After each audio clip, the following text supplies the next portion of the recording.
Welcome back. ಇದು fight, ಇದು ಪರಿಷತ್ತಿನ ಫೈಟ್, ಎಲ್ಲರಿಗೂ ಪ್ರತಿಷ್ಠೆ. ಈ ಕ್ಷಣ ಬರ್ತಿರುವಂತಹ ಒಂದು ಅಪ್ಡೇಟ್ ನಿಮ್ಮ ಮುಂದೆ ಇಟ್ಬಿಡ್ತೀನಿ. ಚುನಾವಣೆ ಫಲಿತಾಂಶ ಎಲ್ಲ ಕಡೆ ಚುರುಕಾಗ್ತಾ ಇದೆ. ಮತ ಎಣಿಕೆಯ ಪ್ರಕ್ರಿಯೆ 25 ಕ್ಷೇತ್ರಗಳ ಫಲಿತಾಂಶ ಇವತ್ತು ಸಂಜೆ ಪ್ರಕಟ. Breaking news.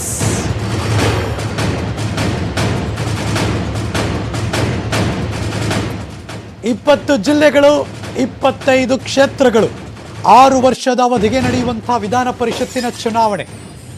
ರಾಜ್ಯದ 20 ಕೇಂದ್ರಗಳಲ್ಲಿ ಮತ ಎಣಿಕೆ ಪ್ರಕ್ರಿಯೆ ಈಗಾಗಲೇ ಶುರುವಾಯಿತು. Ballot paper voting. 90 ಅಭ್ಯರ್ಥಿಗಳು ಗೆಲುವಿಗೋಸ್ಕರ ಹಣಾಹಣಿಯಲಿದ್ದಾರೆ. 3 ಪಕ್ಷಗಳು ಕೂಡ ಈಗಾಗಲೇ ವಿಶ್ವಾಸಕ್ಕೆ ತೆಗೆದುಕೊಂಡು ದೊಡ್ಡ ಮಟ್ಟದಲ್ಲಿ ಸರ್ಕಸ್ ಮಾಡಾಯಿತು. ಎಲ್ಲ ಮತ ಎಣಿಕೆ ಕೇಂದ್ರಗಳ ಸುತ್ತ ಭಾರಿ ಬಂದೋಬಸ್ತನ್ನು ಮಾಡಿದ್ದಾರೆ. ಬ್ಯಾಲೆಟ್ ಪೇಪರ್ ವೋಟಿಂಗ್ ಆಗಿರುವುದರಿಂದ ಒಂದಷ್ಟು ಸಹಜವಾಗಿ ಟೈಮ್ ತೆಗೆದುಕೊಳ್ಳುತ್ತೆ. ಯಾಕೆಂದರೆ ಸಾರ್ವತ್ರಿಕ ಚುನಾವಣೆಯ ಸಂದರ್ಭದಲ್ಲಿ ಎಲೆಕ್ಟ್ರಾನಿಕ್ ವೋಟಿಂಗ್ ಮಿಷಿನ್ ಇರುತ್ತೆ. ಟಪ ಟಪ ಟಪ ಟಪ ಅಂತ ರಿಸಲ್ಟ್ಗಳು ಬರ್ತಾನೇ ಇರುತ್ತೆ. ಆ ರಿಸಲ್ಟ್ಗಳು ಬರಬೇಕಾದ್ರೆ ನಾವು ಕ್ಷಣ ಮಾತ್ರದಲ್ಲಿ ನಿಮ್ಮ ಮುಂದೆ ಇಡೋಕ್ಕೆ ಶುರು ಮಾಡ್ತೀವಿ. ಆದರೆ ಈ ಬಾರಿ ಹಂಗಲ್ಲ. ಎಲ್ಲ ಬ್ಯಾಲೆಟ್ ಪೇಪರ್ ಆಗಿರೋದ್ರಿಂದ ಎಲ್ಲವನ್ನು ಒಂದು ಕಡೆ ಕ್ರೋಢೀಕರಿಸ್ತಾರೆ. ಅದಾದಮೇಲೆ ವೋಟಿಂಗ್ ಎಣಿಕೆ ಪ್ರಕ್ರಿಯೆ ಶುರುವಾಗುತ್ತೆ. ಅದಾದಮೇಲೆ ಅನೌನ್ಸ್ಮೆಂಟ್ ಆಗುತ್ತೆ. It takes time. ಅದರದ್ದೇ ಆದಂಥ ಸಮಯವನ್ನು ಅವರು ಖರೀದಿ ಮಾಡುತ್ತಾರೆ. ಮಗದೊಂದು ಮಾಹಿತಿಯ ಅಪ್ಡೇಟ್, ಬ್ರೇಕಿಂಗ್ ನ್ಯೂಸ್ ನಿಮ್ಮ ಮುಂದೆ ಇಡ್ತಾ ಇದ್ದೀನಿ. ಪರಿಷತ್ತಿನ ಮತ ಎಣಿಕೆಯ ಕೌಂಟಿಂಗ್ ಪ್ರೊಸೆಸ್ ಹೇಗಿದೆ? ಬೆಂಗಳೂರಿನ ಜಿಲ್ಲಾಧಿಕಾರಿಗಳು ಜೆ ಮಂಜುನಾಥ್ ಅದ್ರ ಬಗ್ಗೆ ಒಂದು ಅಪ್ಡೇಟ್ ವಿವರಣೆಯನ್ನು ಅವರೇ ಕೊಟ್ಟಿದ್ದಾರೆ. ಬನ್ನಿ ನೋಡೋಣ. ಸೊ ಮೊದಲನೇದಾಗಿ 1 ರಿಂದ 7 ಏನು ನಮ್ಮಲ್ಲಿ 86 ಮತಗಟ್ಟೆಗಳಿದೆ. ಒಂದೊಂದಾಗೆ ಒಂದೊಂದು ಟೇಬಲ್ಗೆ ಒಂದೊಂದು ಮತಗಟ್ಟೆನ ಏನು ಪೋಲ್ ಆಗಿರುವಂಥ ಮತ ಪೆಟ್ಟಿಗೆನ ಕೊಡ್ತೀವಿ. ಅದನ್ನು ಸೀಲ್ ಆಗಿರುವಂಥದ್ದನ್ನ ತೋರಿಸಿ ಅದನ್ನು ಓಪನ್ ಮಾಡಿ ಅದರಲ್ಲಿ ಇರುವಂಥ ಮತಗಳು, ಚಲಾವಣೆ ಆದಂಥ ಮತಗಳ ಸಂಖ್ಯೆನ ಎಣಿಸ್ತಾರೆ. ಅದನ್ನು 25 ಬಂಡಲ್ಗಳಾಗಿ ಅದನ್ನು ಒಂದು ಕಟ್ಟು ಮಾಡ್ಕೋತಾರೆ. ಕಟ್ ಮಾಡಿಕೊಂಡು ಬ್ಯಾಲೆನ್ಸ್ ಉಳಿದಂಥವನು ಸಹ ನೆಕ್ಸ್ಟ್ ಬರುವಂಥ ಮತಗಟ್ಟೆಗಳಿಗೆ ಸರಿದೂಗಿಸ್ಕೊಂಡು ಎಲ್ಲ 25 ಕಟ್ ಮಾಡಿ ಒಂದು ದೊಡ್ಡ ಡ್ರಮ್ಮು ಅಂತ ಮಧ್ಯದಲ್ಲಿ ಇಟ್ಟಿರ್ತೀವಿ. ಆ ಡ್ರಮ್ನಲ್ಲಿ ಹಾಕ್ತಾರೆ. ಹಾಕಿದ ನಂತರ ಅದನ್ನು ಮಿಕ್ಸ್ ಮಾಡ್ತೀವಿ. ಯಾಕಂದರೆ ಯಾರು ಯಾವ ನಗರ ಸಂಸ್ಥೆಗಳಿಂದ ಯಾರು ಮತದಾನ ಮಾಡಿರೋದು ಅಂತ ಸೀಕ್ರೆಸಿ ಮೇಂಟೈನ್ ಮಾಡಲಿಕ್ಕೆ ಮಿಕ್ಸಿಂಗ್ ಮಾಡಿದ ನಂತರ ನಾವು ಮತ್ತೆ ಅದನ್ನು ಮಿಕ್ಸಿಂಗ್ ಆದಂಥ ಬ್ಯಾಲೆಟ್ ಪೇಪರ್ಗಳನ್ನ ನಾವು ಕಟ್ಟುಗಳನ್ನ ಆ ಟೇಬಲ್ಸ್ಗೆ ನಾವು ವಿತರಣೆ ಮಾಡ್ತೇವೆ. ಆ ಸಂದರ್ಭದಲ್ಲಿ ಅವರು ಆ ಕಟ್ಟನ್ನು ಓಪನ್ ಮಾಡಿ, ಏನು 25 ಇತ್ತು ಕಟ್ಟು, ಅದನ್ನು ಓಪನ್ ಮಾಡಿ ಯಾವ ಅಭ್ಯರ್ಥಿಗೆ ಮತ ಚಲಾವಣೆ ಆಗಿದೆ ಅಂದ್ಬಿಟ್ಟು ಅದನ್ನು ಯಾವ ಸಂಬಂಧಪಟ್ಟ ಟ್ರೇ, ಎಲ್ಲ ಅಭ್ಯರ್ಥಿಗಳು ಒಂದೊಂದು ಟ್ರೇ ಇಟ್ಟಿದ್ದೀವಿ. ತಿರಸ್ಕೃತ ಮತದಾರರಿಗೆ ಒಂದು ಟ್ರೇ ಇಟ್ಟಿದ್ದೀವಿ. ಆ ಸಂಬಂಧಪಟ್ಟ ಟ್ರೇಗೆ ಹಾಕ್ತಾರೆ. ಈ ಸಂದರ್ಭದಲ್ಲಿ ಯಾವುದು ಮತದ ಮಾಡಿರುವಂಥ ಬ್ಯಾಲೆಟ್ ಪೇಪರ್ ಸಿಂಧು ಅಸಿಂಧು ಅನ್ನೋದು ಅವ್ರೇನಾದ್ರು ಅಬ್ಜೆಕ್ಷನ್ ರೈಸ್ ಮಾಡಿದ್ರೆ ಒಂದು ಅನುಮಾನಾಸ್ಪದ ಅಂತ ಒಂದು ಡೌಟ್ಫುಲ್ ಅನ್ನೋದು ಟ್ರೈನಲ್ಲಿ ಹಾಕ್ತೀವಿ. ಅದನ್ನು ನಾನು ರಿಟರ್ನಿಂಗ್ ಆಫೀಸರ್ ಹೋಗಿ ಚೆಕ್ ಮಾಡಿ ಅದನ್ನು ಸಿಂಧು ಮಾಡಬೇಕು ಅಸಿಂಧು ಮಾಡಬೇಕು ಅನ್ನೋದು ಡಿಟರ್ಮಿನ್ ಮಾಡ್ತೀವಿ. ಈ ರೀತಿಯಾಗಿ ಪ್ರಕ್ರಿಯೆಗಳು ಪೂರ್ಣ ಆಗುತ್ತೆ. ಚಲಾವಣೆ ಆಗಿದೆ ಮತಗಳು. ಈ ರೀತಿಯಾಗಿ ವರ್ಗೀಕರಣ, ಯಾವ ಅಭ್ಯರ್ಥಿಗೆ ಬಿದ್ದಿದೆ, ಯಾವುದು ರಿಜೆಕ್ಟ್ ಆಗಿದೆ, ಇದನ್ನೆಲ್ಲ ಆದ ನಂತರ ಎಷ್ಟು ಸಿಂಧು ಮತದಾನಗಳು ಎಷ್ಟು ಅಸಿಂಧು ಅನ್ನೋದು ಅಂಕಿ-ಅಂಶ ಸಿಗುತ್ತೆ. ವ್ಯಾಲಿಡ್ ವೋಟ್ಸ್ ಮಾತ್ರ ಕೊನೆಗೆ ಕೌಂಟ್ ಬರುತ್ತೆ. ಅದರಲ್ಲಿ 50% ಒಂದು ಅಭ್ಯರ್ಥಿಗೆ ಬರಬೇಕು, ಪ್ಲಸ್ 1 ಎಕ್ಸ್ಟ್ರಾ. ಅಷ್ಟು ಬಂದಿದ್ದಂಥ ಅಭ್ಯರ್ಥಿನ ನಾವು ಘೋಷಣೆ ಮಾಡ್ತೀವಿ. ಘೋಷಣೆನೂ ಸಹ ಚುನಾವಣಾ ಆಯೋಗದ ಅನುಮತಿ ಪಡ್ಕೊಂಡು ಘೋಷಣೆ ಮಾಡಬೇಕು. ಇದು ಒಂದೇ ಕ್ಷೇತ್ರದಲ್ಲ, ಎಲ್ಲ ಕ್ಷೇತ್ರದಲ್ಲಿ. ವೆರಿ ಸಿಂಪಲ್ ಆಗಿ, ನೀಟಾಗಿ ಮಾನ್ಯ ಜಿಲ್ಲಾಧಿಕಾರಿಗಳು ಎಕ್ಸ್ಪ್ಲೈನ್ ಮಾಡ್ತಾ ಇದ್ರು ಮಂಜುನಾಥ್ ಅವರು. ಹೇಗೆ ಕ್ರೋಢೀಕರಣ ಆಗುತ್ತೆ, ಹೇಗೆ ವರ್ಗೀಕರಣ ಆಗುತ್ತೆ, ಅದಾದ ನಂತರ ಈ ಪ್ರೊಸೆಸ್ ಹೇಗೆ ನಡೆಯುತ್ತೆ ಅಂತ. ನಾನಾಗಲೇ 10 ಗಂಟೆಯ ಬ್ರೇಕಿಂಗ್ ನ್ಯೂಸ್, 9 ಗಂಟೆ ಬ್ರೇಕಿಂಗ್ ನ್ಯೂಸ್ ಅಂದರೆ ಹೆಡ್ಲೈನ್ಸ್ ತೊಗೋಬೇಕಾದ್ರೆ 2ನೇ ಹೆಡ್ಲೈನ್ಸಲ್ಲಿ ಒಂದು ಹೆಸರು ಪ್ರಸ್ತಾಪ ಮಾಡಿದೆ, ಯೂಸಫ್ ಶರೀಫ್ ಆಗಮನ ಅಂತ. ಇಡೀ 90 ಜನ ಅಭ್ಯರ್ಥಿಗಳ ಪೈಕಿ ಯೂಸಫ್ ಶರೀಫ್ ಎಲ್ಲರ ಗಮನ ಸೆಳೆದರು. ಯಾಕೆಂದರೆ ಆ 90 ಜನರಲ್ಲಿ ಅತ್ಯಂತ ಶ್ರೀಮಂತ ವ್ಯಕ್ತಿ ಯಾರಾದರೂ ಕಂಟೆಸ್ಟ್ ಮಾಡ್ತಾ ಇದ್ದರೆ ಅದು ಕಾಂಗ್ರೆಸ್ನ ಯೂಸಫ್ ಶರೀಫೇ ಆಗಿರ್ತಾರೆ. ಡಿಕ್ಲೇರ್ಡ್ ನಾಮಪತ್ರ ಸಲ್ಲಿಕೆ ಸಂದರ್ಭದಲ್ಲಿ 1744 ಕೋಟಿ ಆಸ್ತಿ ನನ್ನದು ಅಂತ. ಮೇಲ್ಮನೆ ಚುನಾವಣೆಗೆ ನಂಗೆ ಗೊತ್ತಿಲ್ಲ, ಮುರಳೀಧರ್ ಹಾಲಪ್ಪನವ್ರು ಬಂದಿರೋದ್ರಿಂದ ನಾನು ಇದುವರೆಗೂ ಯಾರಿಗೂ ಕೇಳಬೇಕು ಅಂತಿದ್ದೆ. ಸ್ಟುಡಿಯೋಲಿ ಇರೋದ್ರಿಂದ ಸಾಹೇಬ್ರನ್ನ ಕೇಳೋಣ ಅಂತ. ನಿಮ್ಮ ಕಮೆಂಟ್ ಏನಿದು ಅಂತ ಕೇಳ್ತೀನಿ.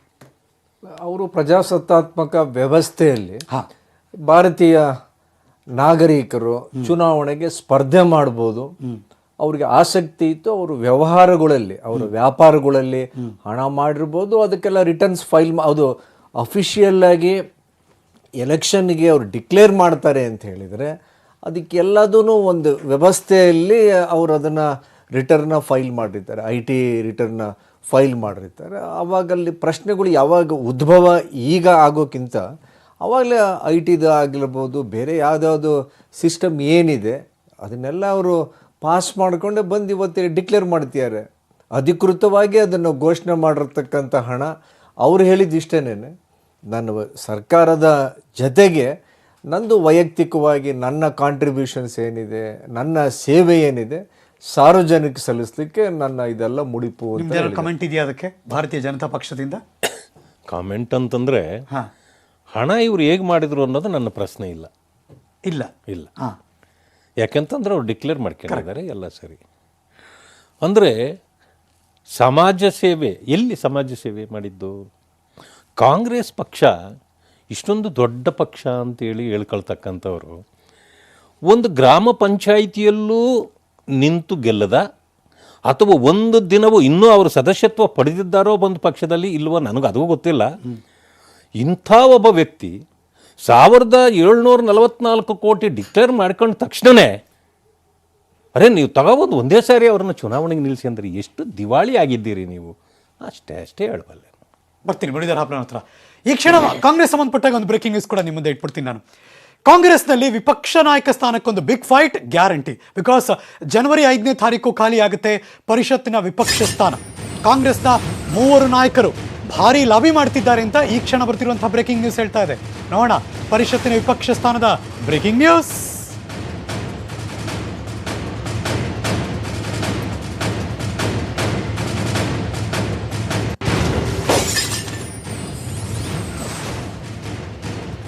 ಡೆಲ್ಲಿಯಲ್ಲಿ ಕೂತಿರೋರಿಂದ ಹಿಡಿದು ಇಲ್ಲಿ ತನಕ ಎಲ್ಲರೂ ಕಣ್ಣಿಟ್ಟಿದ್ದಾರೆ. ಡೆಲ್ಲಿ ಕೂತಿರೋರಿಂದ ಬಾಗಲಕೋಟೆ ತನಕ ಎಲ್ಲರೂ ಕೂಡ ಕಣ್ಣಿಟ್ಟಿರ್ತಾರೆ. RB ತಿಮ್ಮಾಪುರ್ ಬಾಗಲಕೋಟೆ ಕೋಟಾದಲ್ಲಿ ನನಗೆ ಬೇಕು ಪರಿಷತ್ತಿನ ವಿಪಕ್ಷ ಸ್ಥಾನದ ಮೇಲೆ ಅವರು ಕಣ್ಣಿಟ್ಟಿದ್ದಾರೆ. BK ಹರಿಪ್ರಸಾದ್ ಮಗದೊಬ್ಬ ಕಾಂಗ್ರೆಸ್ನ ಲೀಡರ್, ಅವರು ಕೂಡ ವಿಪಕ್ಷ ಸ್ಥಾನದ ಮೇಲೆ ಕಣ್ಣಿಟ್ಟಿದ್ದಾರೆ. ಹೈಕಮಾಂಡ್ ಮೂಲಕ ಲಾಬಿಗೆ ಮುಂದಾಗಿದ್ದಾರಂತೆ ಹರಿಪ್ರಸಾದ್ ಅವರು. ಬಿಕಾಸ್ ಅವ್ರಿಗೂ ನೆಟ್ವರ್ಕ್ ಚೆನ್ನಾಗಿದೆ, ಡೆಲ್ಲಿಯಿಂದ ಹಿಡಿದು ಇಲ್ಲಿ ತನಕ ಹರಿಪ್ರಸಾದ್ ಅವರಿಗೆ ವಿಪಕ್ಷ ಸ್ಥಾನದ ಮೇಲೆ ಕಣ್ಣಿಟ್ಟಿದ್ದಾರೆ CM ಇಬ್ರಾಹಿಂ. ಯಾಕೆಂದರೆ ಅವ್ರು ಇತ್ತೀಚೆಗೆ ಅವರು ಸುದ್ದಿಯಲ್ಲಿರೋದು ಅವರು ನೆಕ್ಸ್ಟ್ ಎಲ್ಲಿಗೆ ಕಾಲಿಡ್ತಾರೆ ಅನ್ನೋ ಸುದ್ದಿ ಅಂತೂ ಜೋರಾಗೇ ಇದೆ. ಯಾಕೆಂದರೆ ಅವರೀಗ ಕಾಂಗ್ರೆಸ್ನಲ್ಲಿ ಇದ್ದಾರೆ, ಆದರೆ ಇತ್ತೀಚೆಗೆ ಮಗದೊಂದು ಪಕ್ಷದ ನಾಯಕರ ಜೊತೆ ಟಚ್ಚಲ್ಲೂ ಇದ್ದಾರೆ. ಅಂದ್ರೆ ಅರ್ಥ ವಿಪಕ್ಷ ಸ್ಥಾನ ಇಲ್ಲದೆ ಹೋದರೆ JDSಗೆ ಹೋಗುವಂಥ ಎಚ್ಚರಿಕೆ ಕೊಟ್ಟಿದ್ದಾರೆ ಅನ್ನೋ ಸುದ್ದಿ ಓಡಾಡ್ತಿದೆಯಂತೆ. ಈಗಾಗಲೇ ಸಿದ್ದರಾಮಯ್ಯವ್ರನ್ನ DK ಶಿವಕುಮಾರ್ ಅವ್ರನ್ನ ಭೇಟಿಯಾಗಿ ಬೇಡಿಕೆ ಇಟ್ಟಿದ್ದಾರೆ. ಸಿದ್ದರಾಮಯ್ಯ ಒಪ್ಪದೇ ಹೋದರೆ ನನ್ನ ತಕರಾರಿಲ್ಲ ಅಂದಿದ್ದಾರೆ DKಶಿ ಅವರಂತೆ. ಸಿದ್ದರಾಮಯ್ಯವ್ರ ಬೇಡಿಕೆಗೆ ಹೈಕಮಾಂಡ್ ಒಪ್ಪಿಗೆ ಕೊಡುವಂಥ ಮುನ್ಸೂಚನೆ ಇದೆಯಂತೆ. ಸೊ ಹಾಗಾಗಿ RB ತಿಮ್ಮಾಪುರ್, BK ಹರಿಪ್ರಸಾದ್ ಮತ್ತು CM ಇಬ್ರಾಹಿಂ ಈ 3ರ ನಡುವೆ ಪರಿಷತ್ತಿನ ವಿಪಕ್ಷ ಸ್ಥಾನಕ್ಕೆ ಫೈಟ್ ಜೋರಾಗಿ ನಡೀತಾ ಇದೆ. ನೆನಪಿರಲಿ, ಈಗೇನು ಚುನಾವಣೆ ನಡೆದಿದೆ, ಇವತ್ತೇನು ರಿಸಲ್ಟ್ ಬರ್ತಾ ಇದೆ, ಆ ಸ್ಥಾನ ತೆರವಾಗ್ತಿರೋರು ಯಾರಿದ್ದಾರೆ, ಜನವರಿ 5, 2022 ಅಲ್ಲಿಗೆ ತೆರವಾಗ್ತಾ ಇದೆ. ಆ 25 ಸ್ಥಾನಕ್ಕೆ ಈಗ ಚುನಾವಣೆ ನಡೆದಿರೋದು. ಇವತ್ತು ಎಲೆಕ್ಷನ್ ರಿಸಲ್ಟ್ ಅನೌನ್ಸ್ ಆಗ್ತಿರೋದು. ಇದ್ರ ಬಗ್ಗೆ ಮಾತಾಡಿದ್ದಾರೆ, ಲೆಟ್ಸ್ ಸಿ. ಊಹಾಪೋಹಗಳಿರುತ್ತೆ. ನಾನು ಯಾವತ್ತೂ ಸಹ ಪಕ್ಷದವನು, ವಿದ್ಯಾರ್ಥಿ ದೇಶದಿಂದ ಇಲ್ಲಿವರೆಗೂ ಸಹ ಈ ಪಕ್ಷದಲ್ಲಿ ಬಂದಿರತಕ್ಕಂಥವನು. ಇಂದಿರಾ ಗಾಂಧಿ, ರಾಜೀವ್ ಗಾಂಧಿ, ಸೋನಿಯಾ ಗಾಂಧಿ, ರಾಹುಲ್ ಗಾಂಧಿ, ಸಂಜಯ್ ಗಾಂಧಿ ಅವ್ರ ಜೊತೆಲ್ಲ ಕೆಲಸ ಮಾಡಿರ್ತಕ್ಕಂಥವನು. ಆಕಾಂಕ್ಷೆಗಳು ಅವೆಲ್ಲ ಬರೋದಿಲ್ಲ. ಪಾರ್ಟಿ ಏನು ಹೇಳುತ್ತೆ ಅದು ಮುಖ್ಯ. ಪಾರ್ಟಿ ತೀರ್ಮಾನ ಮಾಡುತ್ತೆ ಪಕ್ಷ ಬಲಗೊಳಿಸ್ಲಿಕ್ಕೆ ಏನು ಮಾಡಬೇಕು ಅಂತ. ಅದರ ಅನುಗುಣವಾಗಿ ಪಾರ್ಟಿ ತೀರ್ಮಾನ ತೆಗೆದುಕೊಳ್ತಾರೆ. ಪಾರ್ಟಿ ತೀರ್ಮಾನ ಅಂತಿಮ. ಸಂತೋಷ ಆಗುತ್ತೆ, ತಪ್ಪೇನಿಲ್ಲ. ಬಟ್ ಅಂತಿಮವಾಗಿ ಪಕ್ಷ ತೀರ್ಮಾನ ಮಾಡುತ್ತೆ. ಪಕ್ಷಕ್ಕೆ ಯಾವುದು ಒಳ್ಳೆಯದು ಅಂತ ಅವರು ಯೋಚನೆ ಮಾಡಿ ತೀರ್ಮಾನ ಮಾಡ್ತಾರೆ, ಅದೇ ಅಂತಿಮ. ನಾನು ಸ್ವತಃ ಆಕಾಂಕ್ಷಿ ಅಲ್ಲ, ಪಕ್ಷದವ್ರು ಕೊಟ್ಟರೆ ಅದನ್ನು ನಿಭಾಯಿಸಬಲ್ಲೆ. ತುಂಬ ಜನ ಪ್ರಯತ್ನ ಮಾಡ್ತಾಯಿದ್ದಾರೆ, ಆಗಬೇಕಂತಕ್ಕಂಥ ಸದಿಚ್ಛೆಯನ್ನು ವ್ಯಕ್ತಪಡಿಸಿದ್ದಾರೆ. ನನಗೆ ಪಾರ್ಟಿ ಅವಕಾಶ ಕೊಟ್ಟರೆ ಮಾತ್ರ ನಾನು ಆ ವಿರೋಧ ಪಕ್ಷದ ನಾಯಕ ಸ್ಥಾನಕ್ಕೆ ನಾನಾಗೇ ಪ್ರಯತ್ನ ಪಟ್ಟು ಮಾಡ್ತಕ್ಕಂಥದ್ದಿಲ್ಲ. ಅವಕಾಶ ಕೊಟ್ಟರೆ ಅದನ್ನು ನಿಭಾಯಿಸ್ಬೇಕು, ಪಕ್ಷ ಕೊಟ್ಟರೆ ನಿಭಾಯಿಸ್ಬೇಕು. ಈ ಸಿದ್ದರಾಮಯ್ಯನವ್ರಿಗೆ ಈ ವಿಷಯ ಚರ್ಚೆ, ಇದು ಸಿದ್ದರಾಮಯ್ಯ ತೀರ್ಮಾನ ಮಾಡ್ತಕ್ಕಂಥದ್ದಲ್ಲ, ಅಥವಾ ಇಲ್ಲಿ ಲೋಕಲ್ ಮಾಡ್ತೀವಿ. ಇದು ಮಾಡ್ಬೇಕಾದ್ರೆ ಪಾರ್ಟಿ ಹೈಕಮಾಂಡ್ನವರೇ ಮಾಡಬೇಕು. ನಾನು ಸೀನಿಯರ್ ಇದ್ದೀನಿ, ಲೆಟ್ ದಮ್ ಟು ಡಿಸೈಡ್. ಏನು ಪಾರ್ಟಿ ಏನು ತೀರ್ಮಾನ ಮಾಡುತ್ತೋ ಮಾಡಲಿ, ಅದ್ರ ಬಗ್ಗೆ ನಾವು ಆ ಪಾರ್ಟಿ ಅಂಗಳದಾಗ ಅದೇ ಇವತ್ತಿನ ದಿವಸ. ಇದು ಒಂದೇ ವಿಷಯವಾಗಿ ಭೇಟಿಯಾಗಿಲ್ಲ, ಅನೇಕ ವಿಷಯಗಳ ಚರ್ಚೆ ಮಾಡಿದಾಗ ಈ ವಿಷಯ ಬಗ್ಗೆ ಪ್ರಸ್ತಾಪ ಬಂದಿತ್ತು. ಸಹಜವಾಗಿ ಪ್ರಸ್ತಾಪ ಬಂದೇ ಬರುತ್ತಲ್ಲ, ಸಹಜವಾಗಿದೆ. ನಾನು ಪ್ರಸ್ತಾಪನೆ ಮಾಡಲಿಲ್ಲ, ಸುಳ್ಳ್ಯಾಕೆ ಹೇಳಬೇಕು? ಇದು ಒಳ್ಳೆ ಕಥೆ ಐತಲ್ಲ. ನನಗೂ ಮದುವೆ ಆಗಿ ವಯಸ್ಸಿದೆ, ನಾನು ಮದುವೆ ಆಗ್ತೀನಿ ಹೇಳೋದ್ರಲ್ಲಿ ತಪ್ಪೇನು? ಪ್ರತಿಯೊಬ್ಬರು ರಾಜಕಾರಣದಲ್ಲಿ ಇರ್ತಕ್ಕಂಥದ್ದು ಸ್ಥಾನಕ್ಕಾಗಿಯೇ. ಸ್ಥಾನ ನಮಗೆ ಬೇಕಾಗಿಲ್ಲ, ಬಟ್ ಒಂದೇನು ಅಂದರೆ ನಮಗೆ ಸ್ಥಾನಕ್ಕಿಂತ ಮಾನ ಇದೆ, ಅದು ಭಾರಿ ಪ್ರಾಮುಖ್ಯವಾದಂಥದ್ದು. ಜನರ ಹೃದಯದಲ್ಲಿ ಅದನ್ನು ನಾವು ಉಳಿಸ್ಕೊಂಡಿದ್ದೀವಿ, ಪ್ರೀತಿ ಉಳಿಸ್ಕೊಂಡಿದ್ದೀವಿ. ಒಂದು ಅವಕಾಶ ಸಿಕ್ಕಿದ್ರೆ ಸೇವೆ ಮಾಡೋಣ ಅಂತ ಇಟ್ ಇಸ್ ಲೆಫ್ಟ್. ಅದು ಅವ್ರಿಗೆ ಬಿಟ್ಟಿದ್ದು, ಅದನ್ನು ಅವ್ರಿಗೆ ಬಿಟ್ಟಿದ್ದು. CM ಇಬ್ರಾಹಿಂ ಅವರ ಮಾತಿನ ವರ್ಚಸ್ಸೇ ಹಾಗೆ. ಈಸ್ ಎ ಗುಡ್ ಸ್ಪೀಕರ್ ಹಂಗೆ ನೋಡಕ್ಕೆ ಹೋದ್ರೆ. ಆದರೆ ಇಲ್ಲೊಂದು ಅಪ್ಡೇಟ್ಸ್ ಬರ್ತಾ ಇದೆ ನೋಡಿ. CM ಇಬ್ರಾಹಿಂ JDS ಸೇರ್ಪಡೆ ವಿಚಾರ ಏನಾಯಿತು? ಆಗಲೇ ಬರ್ತೀನಿ ಅಂದವರು ನಿಜಕ್ಕೂ ಹೋಗ್ತಾರಾ? ನ್ಯೂಸ್ 18ನ ಒಂದು ಎಕ್ಸ್ಕ್ಲೂಸಿವ್. ನ್ಯೂಸ್ 18 ಜೊತೆ CM ಇಬ್ರಾಹಿಂ ಇದ್ರ ಬಗ್ಗೆ ಹೇಳಿಕೆ ಕೊಟ್ಟಿದ್ದಾರೆ. Breaking news.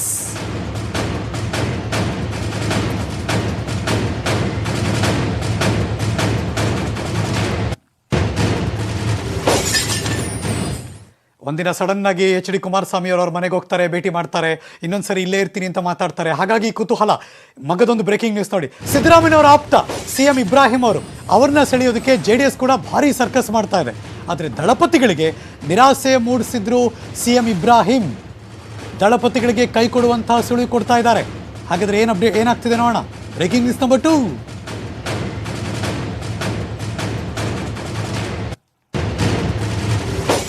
ಅವ್ರದ್ದೇ ಮಾತಿನ ವರಸೆ. ನಾನು ದೇವೇಗೌಡರನ್ನ HD ಕುಮಾರಸ್ವಾಮಿಯವ್ರನ್ನ ಭೇಟಿಯಾಗಿದ್ದೆ, ನಿಜ. ಭೇಟಿಯಾದ ಮಾಟ್ರಿಗೆ ಮೀಟ್ ಆಗ್ತೀವಿ ಅಂದರೆ ಅವ್ರ ಪಕ್ಷಕ್ಕೆ ಸೇರ್ತೀನಿ ಅಂತ ಅರ್ಥನಾ? ಅರ್ಥ ಅಲ್ವಲ್ಲ. ನಾನು ಕಾಂಗ್ರೆಸ್ನಲ್ಲಿ ಇದ್ದೀನಿ ಅಷ್ಟೇ ಅನ್ನೋದು CM ಇಬ್ರಾಹಿಂ ಅವರ ಮಾತು. ಒಂದು ಹುಡುಗಿಯನ್ನು ಮದುವೆ ಆಗೋಕ್ಕೆ ನಿಂತಿದ್ದೀನಿ. ಹೀಗಿರ್ಬೇಕಾದ್ರೆ ಬೇರೆ ಹುಡುಗಿಯನ್ನು ಮದುವೆ ಆಗ್ತೀರಾ ಅಂದರೆ ಹೇಗೆ? ಆದರೆ ಗೊತ್ತಿಲ್ಲ, ಆಮೇಲೆ ಹೇಳ್ತೀನಿ ನಾನು. ಹೀಗಾಗಿ JDSಗೆ ಹೋಗೋ ಬಗ್ಗೆ ಮಾತಾಡೋಕ್ಕಾಗಲ್ಲ. ನ್ಯೂಸ್ 18 ಜೊತೆ CM ಇಬ್ರಾಹಿಂ ಅವರ ಮಾತು. ಅವ್ರೇನು ಮಾತಾಡಿದ್ರು ನೀವೇ ಕಿವಿಯಾರೆ ಕೇಳಿಸ್ಕೊಳ್ಳಿ. ಈಗ ನಿಮ್ಗೆ ಹೇಳೋದಾದರೆ ದೇವೇಗೌಡರ ಬಗ್ಗೆ, ಕುಮಾರಸ್ವಾಮಿ ಅವ್ರ ಬಗ್ಗೆ ನನಗೆ ಅಭಿಮಾನ ಇದೆ. ಚರ್ಚೆಗಳಾಗ್ತವೆ, ಕೆಲವು ಸರಿ ಪಾರ್ಟಿಗಳು ಪಕ್ಷಗಳು ಚರ್ಚೆಗಳಾಗ್ತವೆ. ದೇವೇಗೌಡರಿಗೂ ಒಂದು ಆಸೆ ಇದೆ, ಇದು ನಮ್ಮ ಜೊತೆಲಿ ಹಿಂದಿದ್ದವರು ಇರಬೇಕು ಅನ್ನೋಕ್ಕಂಥದ್ದು ಅಂತ. ಸಹಜವಾಗಿ ಅದು ಇರಬಾರ್ದು ಅಂತ ನಾನು ಹೇಳೋದಿಲ್ಲ. ಅದಕ್ಕೇನಿದೆ ಅಂತ ಹೇಳಿದ್ರೆ ಪರಿಸ್ಥಿತಿಗೆ ಅನುಗುಣವಾಗಿ ಏನಿದೆ ಅಂತ ಹೇಳಿದ್ರೆ ಇವತ್ತು ರಾಷ್ಟ್ರ ಒಂದು ಸಮಸ್ಯೆ ಎದುರಿಸ್ತಾ ಇದೆ, ರಾಜ್ಯ ಸಮಸ್ಯೆ ಎದುರಿಸ್ತಾ ಇದೆ.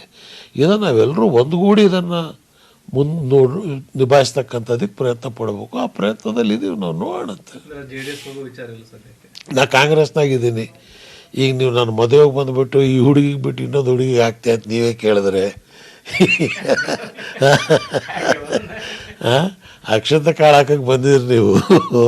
ಈಗ ನೀವು ಇದು ಬಿಟ್ಟು ಇನ್ನೊಂದು ಆಗ್ತೀವಿ ಅಂತ ಕೇಳಿದ್ರೆ ನಾನು ಏನು ಹೇಳಿ ನಿಮಗೆ? ಸೊ ಹಾಗಾಗಿ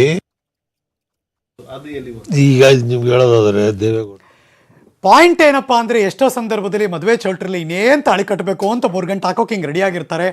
ಆಗ ಏನೇನೋ ಆಗಿರೋ ಬದಲಾವಣೆಗಳನ್ನು ನೋಡ್ಬಿಟ್ಟಿದ್ದೀವಿ. ಆಗ ಮದುವೆ ನಿಂತು ಆ ಚೌಲ್ಟ್ರಿಗೆ ಇನ್ಯಾರೋ ಬಂದಿದ್ದರು ಗೆಸ್ಟ್ ಆಗಿ, ಅವ್ರ ಮಗಳನ್ನ ಕರ್ಕೊಂಬಂದು ಮಂಟಪದಲ್ಲಿ ಕೂರಿಸಿ ಅಲ್ಲಿ ತಾಳಿ ಕಟ್ಟಿಸಿರುವ ಹಲವಾರು ಘಟನೆ ನಡೆದಿರುವುದರಿಂದ ಏನಾಗುತ್ತೆ ಅನ್ನೋ ಕುತೂಹಲ. Let's go live. ನನ್ನ ಸಹೋದ್ಯೋಗಿ political bureau chief Chidananda Patel ನೇರ ಸಂಪರ್ಕದಲ್ಲಿ ಜಾಯ್ನ್ ಆಗ್ತಿದ್ದಾರೆ. ಗುಡ್ ಮಾರ್ನಿಂಗ್ ಪಟೇಲ್ರೆ. ಈ ಕುತೂಹಲ ಇನ್ನೂ ಕ್ಲೈಮ್ಯಾಕ್ಸಿಗೆ ಬಂದಿಲ್ಲ ಅಂತ ಅನಿಸ್ತಾ ಇದೆ. ಇನ್ನೂ ಟ್ವಿಸ್ಟ್ ಆ್ಯಂಡ್ ಟರ್ನ್ಸ್ಗಳು ಇದೆಯಾ, ಅಥವಾ CM ಇಬ್ರಾಹಿಂ ಅವರು ತುಂಬ ಕ್ಲಾರಿಟಿಯಾಗಿ ಮಾತಾಡ್ತಿದ್ದಾರಾ, ಒಂದು ಡಿಸಿಷನ್ ತೊಗೊಂಡಿದ್ದಾರಾ, ಹಿಂಗೆ ಹೋಗ್ತಿದ್ದಾರಾ, ಅಥವಾ ಸಮಯ ಸಂದರ್ಭ ನೋಡ್ಕೊಂಡು ಇನ್ನೂ ಚೇಂಜ್ ಆಗೋ ಲಕ್ಷಣ ಕಾಣಿಸ್ತಿದ್ಯಾ ಪಟೇಲ್ರೆ? Good morning Harish Nagaraj. 2022 ಜನವರಿ 5ನೇ ತಾರೀಕು ವಿಧಾನ ಪರಿಷತ್ನ ವಿಪಕ್ಷ ಸ್ಥಾನ ತೆರವಾಗಲಿದೆ. ಆ ಸ್ಥಾನಕ್ಕೆ ಈಗಾಗಲೇ ಮೂವರು ಕಣ್ಣಿಟ್ಟಿರುವಂಥ ಪ್ರಮುಖವಾಗಿ ಬಾಗಲಕೋಟೆಯವರಾಗಿರ್ತಕ್ಕಂಥ ವಿಧಾನ ಪರಿಷತ್ ಸದಸ್ಯ ದಲಿತ ಎಡಗೈಗೆ ಸೇರಿರ್ತಕ್ಕಂಥ ಆರ್ ಬಿ ತಿಮ್ಮಾಪ್ಪರವರು ಕೂಡ ನನಗೆ ಕೊಡಿ ಅಂತೇಳಿ ಈಗಾಗಲೇ ಬೇಡಿಕೆನ ಇಟ್ಟಿರೋದು. ಮತ್ತೊಂದು ಕಡೆ ಕಾಂಗ್ರೆಸ್ನ ಹಿರಿಯ ನಾಯಕ ವಿಧಾನ ಪರಿಷತ್ ಸದಸ್ಯ BK ಹರಿಪ್ರಸಾದ್ ಕೂಡ ನನಗೆ ಕೊಡಿ ಅಂತೇಳಿ ಬೇಡಿಕೆ ಇಟ್ಟಿದ್ದಾರೆ. ಈ ಎಲ್ಲದರ ನಡುವೆ ಕೂಡ ಇದುವರೆಗೆ ಕೂಡ JDS ಮನೆಗೆ ಕಾಲಿಟ್ಟಿದ್ದಂಥ CM ಇಬ್ರಾಹಿಂ ಅವರು ದಿಢೀರ್ನೆ ವಿಪಕ್ಷ ನಾಯಕ ಸಿದ್ದರಾಮಯ್ಯ ಹಾಗೂ ಪ್ರದೇಶ ಕಾಂಗ್ರೆಸ್ ಸಮಿತಿ ಅಧ್ಯಕ್ಷ DK ಶಿವಕುಮಾರ್ ಅವರನ್ನು ಭೇಟಿಯಾಗಿ ಇದೀಗ ವಿಪಕ್ಷ ಸ್ಥಾನಕ್ಕೆ ಬೇಡಿಕೆ ಇಟ್ಟಿರುವಂಥದ್ದು. ಈ ಎಲ್ಲದರ ನಡುವೆ ಕೂಡ CM ಇಬ್ರಾಹಿಂನವರು 2022 ಫೆಬ್ರವರಿ ಅಥವಾ ಮಾರ್ಚ್ನಲ್ಲಿ JDSಗೆ ಹೋಗ್ತಾರೆ ಮತ್ತು JDSನ ರಾಜ್ಯಾಧ್ಯಕ್ಷ ಆಗ್ತಾರೆ ಎಂಬ ಒಂದು ಮಾತು ಕೂಡ ಕೇಳಿಬಂತು. ಈ ಸಂಬಂಧಪಟ್ಟ ಹಾಗೆ JDSನ ನಾಯಕ ಹಾಗೂ ಮಾಜಿ ಮುಖ್ಯಮಂತ್ರಿ HD ಕುಮಾರಸ್ವಾಮಿ ಅವರು CM ಇಬ್ರಾಹಿಂ ಅವರು JDS ಪಕ್ಷಕ್ಕೆ ಬರ್ತಾರೆ ಅಂತೇಳಿ ಬಹಿರಂಗ ಹೇಳಿಕೆಯನ್ನು ಕೊಟ್ಟಿದ್ದರು ಮತ್ತು CM ಇಬ್ರಾಹಿಂ ಕೂಡ JDSಗೆ ಕಾಲಿಡುವ ಕಾರಣಕ್ಕಾಗಿ ಏನೋ ವಿಪಕ್ಷ ನಾಯಕ ಸಿದ್ದರಾಮಯ್ಯ ಸೇರಿದಂತೆ ಕಾಂಗ್ರೆಸ್ ವಿರುದ್ಧ ವಾಗ್ದಾಳಿ ನಡೆಸುತ್ತಿದ್ದರು. ಇದೀಗ ಜನವರಿ 5ನೇ ತಾರೀಕು ವಿಪಕ್ಷ ಸ್ಥಾನ ಖಾಲಿಯಾಗಿದ್ದರಿಂದ ವಿಪಕ್ಷ ಸ್ಥಾನಕ್ಕೆ CM ಇಬ್ರಾಹಿಂ ಅವರು ಕಣ್ಣಿಟ್ಟಿರುವಂಥದ್ದು. ಈಗಾಗಲೇ ಕೆಲವೊಂದು ಕಡೆ ಒಂದು ಅಲ್ಪಸಂಖ್ಯಾತ ಕೋಟ ಹಿರಿಯರು ಇರ್ತಕ್ಕಂಥದ್ದು ಮತ್ತು JDS ಪಕ್ಷಕ್ಕೆ CM ಇಬ್ರಾಹಿಂ ಹೋಗೋದ್ರಿಂದ ಮತ್ತೆ ಕಾಂಗ್ರೆಸ್ ವಿರುದ್ಧ ವಾಗ್ದಾಳಿ ನಡೆಸ್ತಾರೆ, ವಿಪಕ್ಷ ನಾಯಕ ಸಿದ್ದರಾಮಯ್ಯ ವಿರುದ್ಧ ವಾಗ್ದಾಳಿ ನಡೆಸ್ತಾರೆ.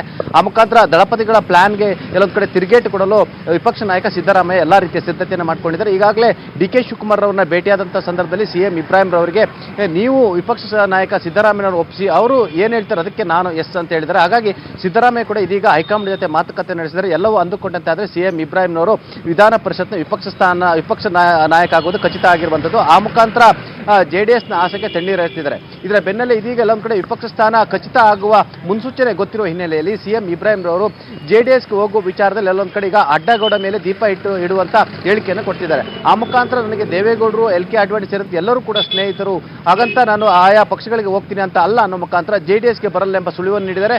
ಎಲ್ಲೊಂದು ಕಡೆ ಮಾಜಿ ಮುಖ್ಯಮಂತ್ರಿ HD ಕುಮಾರಸ್ವಾಮಿ ಮತ್ತು ಮಾಜಿ ಪ್ರಧಾನಿ HD ದೇವೇಗೌಡರು CM ಇಬ್ರಾಹಿಂ ಅವರನ್ನ JDSಗೆ ಕರೆತರುವುದು, ಆ ಮುಖಾಂತರ JDSನ ರಾಜ್ಯಾಧ್ಯಕ್ಷನ ಮಾಡುವಂಥದ್ದು ಮತ್ತು JDSನಿಂದ ದೂರ ಇರತಕ್ಕಂಥ ಅಲ್ಪಸಂಖ್ಯಾತರನ್ನ ಮತ್ತು ಅಲ್ಪಸಂಖ್ಯಾತ ಮತಗಳನ್ನ ಸೆಳೆಯುವಂಥ ಪ್ಲಾನ್ ಅನ್ನು ಹಾಕಿದ್ರು. ಆ ಮುಖಾಂತರ ವಿಪಕ್ಷ ನಾಯಕ ಸಿದ್ದರಾಮಯ್ಯ ವಿರುದ್ಧ ಅವರದೇ ಆಪ್ತರು ಆಗಿರ್ತಕ್ಕಂಥ ಸ್ನೇಹಿತರು ಆಗಿರ್ತಕ್ಕಂಥ CM ಇಬ್ರಾಹಿಂ ಮೂಲಕ ವಾಗ್ದಾಳಿ ನಡೆಸಲು ಎಲ್ಲಾ ರೀತಿಯ ಪ್ಲಾನ್ ಅನ್ನು ಮಾಡ್ಕೊಂಡಿದ್ರು. ಇದೀಗ ದಳಪತಿಗಳ ಪ್ಲಾನ್ ಕೂಡ ಎಲ್ಲೊಂದು ಕಡೆ ಪ್ಲಾನ್ಗೂ ಕೂಡ ಈ ಸಿದ್ದರಾಮಯ್ಯ ಅವರು ಕೂಡ ತಿರುಗೇಟನ್ನು ಕೊಡ್ತಾರೆ. ಆ ಮುಖಾಂತರ CM ಇಬ್ರಾಹಿಂ ಅವರು ಕೂಡ JDSಗೆ ಕೈ ಕೊಡ್ತಿದೆ, ಹೋಗುವ ವಿಚಾರದಲ್ಲಿ ಕೈ ಕೊಡ್ತಿದ್ದಾರೆ ಅನ್ನುವ ಮಾತು ಕೂಡ ಕೇಳಿ ಬಂದಿರುವಂಥದ್ದು. ಒಟ್ಟಿನಲ್ಲಿ CM ಇಬ್ರಾಹಿಂ ಅವರು ವಿಪಕ್ಷ ಸ್ಥಾನ ಖಚಿತ ಅಂತಲೇ ಹೇಳಲಾಗ್ತಿದೆ. ಮತ್ತೊಂದು ಕಡೆ JDS ರವರ ಆಸೆಗೆ CM ಇಬ್ರಾಹಿಂ ಕೂಡ ತಣ್ಣೀರು ಎರಚಿರುವಂಥದ್ದು. ಎಲ್ಲೊಂದು ಕಡೆ ಹಲವಾರು ಬಾರಿ ಭೇಟಿ ಮಾತುಕತೆ ಎಲ್ಲವೂ ಕೂಡ ಎಲ್ಲೊಂದು ಕಡೆ ನೀರಿನ ಮೇಲೆ ಹೋಮ ಆದಂತೆ ಆಗಿದೆ. Harish Nagaraj, thank you so much Chidananda Patel ಈ ಕ್ಷಣದ ಮಾಹಿತಿಯನ್ನು ಅಪ್ಡೇಟ್ ಮಾಡಿದ್ದಕ್ಕೆ. ನ್ಯೂಸ್ ಮುಂದುವರಿಯುತ್ತೆ, ಅಪ್ಡೇಟ್ಸ್ ಅನ್ನು ನಿಮ್ಮ ಮುಂದೆ ಇಡ್ತೀನಿ. ಸ್ಟುಡಿಯೋ ಕೂಡ ಗೆಸ್ಟ್ ಇದ್ದಾರೆ, ಮಾತಾಡಿಸ್ತೀನಿ ಇನ್ನೊಂದು ಬ್ರೇಕ್ ಆದಮೇಲೆ. ಕಾಯ್ತಾ ಇರಿ.